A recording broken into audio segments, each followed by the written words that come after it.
Olá, eu sou a Juliane Martindal, eu sou aluna do professor Cristóvão Pereira no MBA de Gestão Financeira na Fundação Getúlio Vargas e eu estou aqui para falar um pouquinho do livro Os Axiomas de Zurique, de Max Günther. A expressão Os Axiomas de Zurique, ela foi firmada num grupo de suíços que se estabeleceu ao redor da Wall Street depois da Segunda Guerra Mundial. Esses suíços, eles operavam em ações, eram tanto homens quanto mulheres. O autor desse livro, o Max Günther, ele era filho de um dos integrantes desse grupo, eu acho que o integrante mais importante, era o Frank Harry, e o Frank era um banqueiro, ele nasceu em Zurique, e como diz o Max Günther, ele tinha as regras do jogo especulativo entranhadas nos ossos. O Frank dizia para não se levar tanto em consideração salário, porque salário não deixa ninguém rico. Com anos de experiência com especulações, etc., o Frank, ele percebeu que ele tinha várias regras que ele seguia, só que essas regras não estavam claras, ele não conseguia numerá-las, listá-las.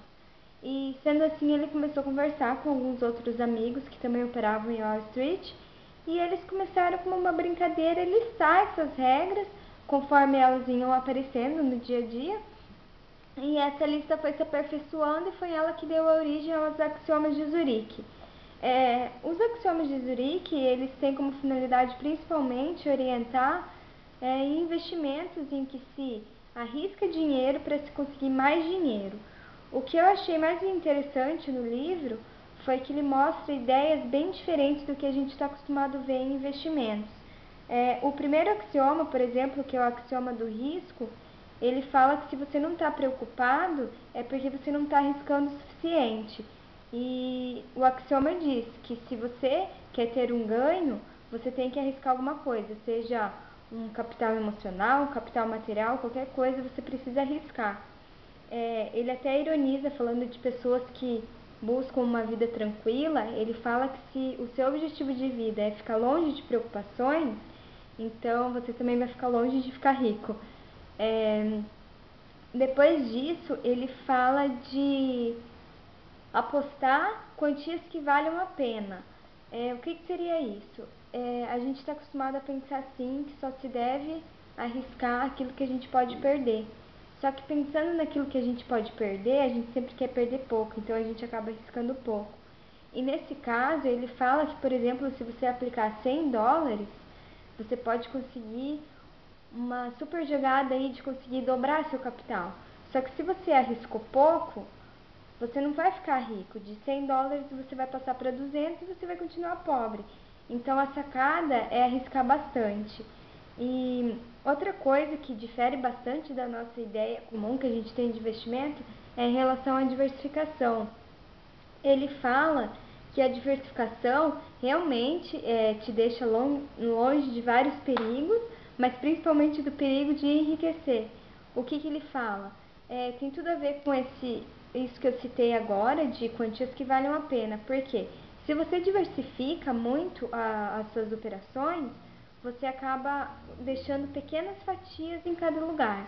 E sendo assim, grande parte delas vão dar lucro e grande parte vão dar prejuízo. E uma vai acabar anulando a outra, deixando você estagnado no mesmo lugar. Então, apostar sempre uma grande quantia, uma quantia que vale a pena, e sem diversificar. É bem diferente do que a gente está acostumado a pensar, não é? Depois do axioma do risco, ele fala do axioma da ganância. E o axioma da ganância fala assim: realize o lucro sempre cedo demais. O que acontece? Ele compara com a escalada de uma montanha à noite. Todo mundo quer chegar no topo, só que ninguém consegue ver qual que é o topo, porque o futuro é imprevisível. Então ele sempre fala para você escalar bastante, mas parar antes de querer chegar no topo. Por quê? Muitas pessoas são levadas pela ganância e vão subindo, subindo, só que são surpreendidas e acabam caindo do outro lado da montanha. É mais ou menos isso que ele fala. Então, o que ele fala, assim, que seria uma saída para conseguir fugir da ganância, é estipular o quanto você quer ganhar em cada operação. E quando você chegar naquele ponto, você consegue sair dessa operação mais facilmente, porque você chegou naquele objetivo que você tinha pré-estipulado.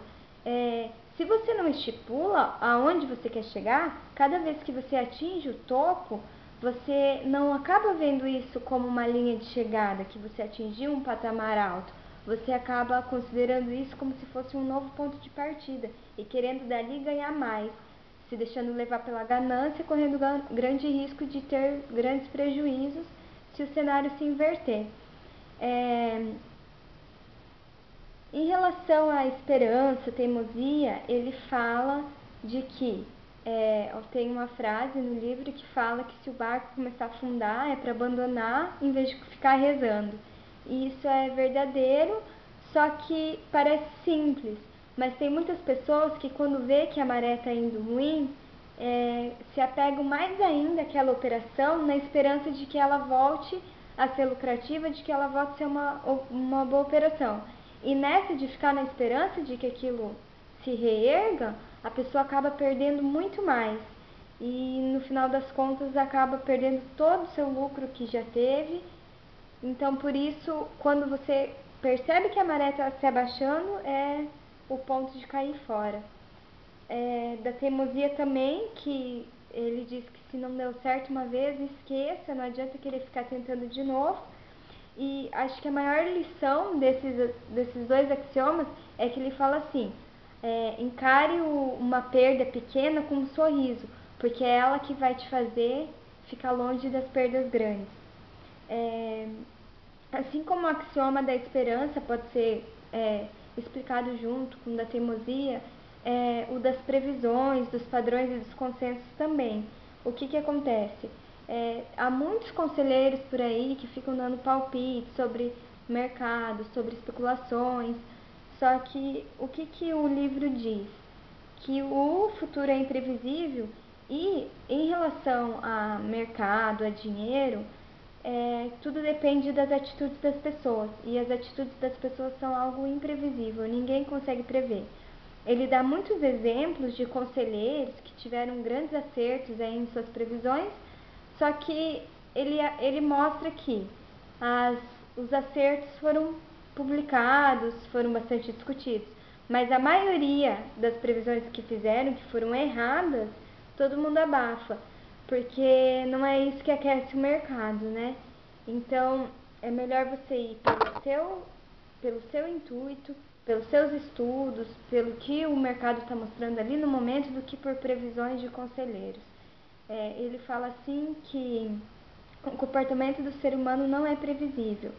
E se fosse previsível ou tivesse alguma ligação com religião ou qualquer outra coisa assim, os astrólogos estariam todos ricos. Outra coisa que ele cita no livro, ele fala de padrões. Todo mercado que envolve dinheiro, que envolve especulação, não deve ser considerado padrões dentro deles, porque volta à explicação de que as atitudes do ser humano são imprevisíveis. Ele fala assim de crenças sem fundamentos, de que a história se repete. Isso não deve ser levado em consideração no mercado financeiro e muito menos em especulações. Ele pede para fugir da opinião da maioria, porque geralmente ela está errada. Bem, o livro ainda fala de mobilidade, de intuição, de otimismo, pessimismo, de ocultismo, só que eu acho que para fechar essa nossa discussão, o último axioma ele se encaixa perfeitamente. Ele fala de planejamento e ele fala assim: fuja dos seus planos de longo prazo, pois o futuro não se pode enxergar. E aí ele cita que o único plano que deve ser levado a longo prazo é o plano de ficar rico. Segue aí a dica para vocês, espero que vocês tenham gostado.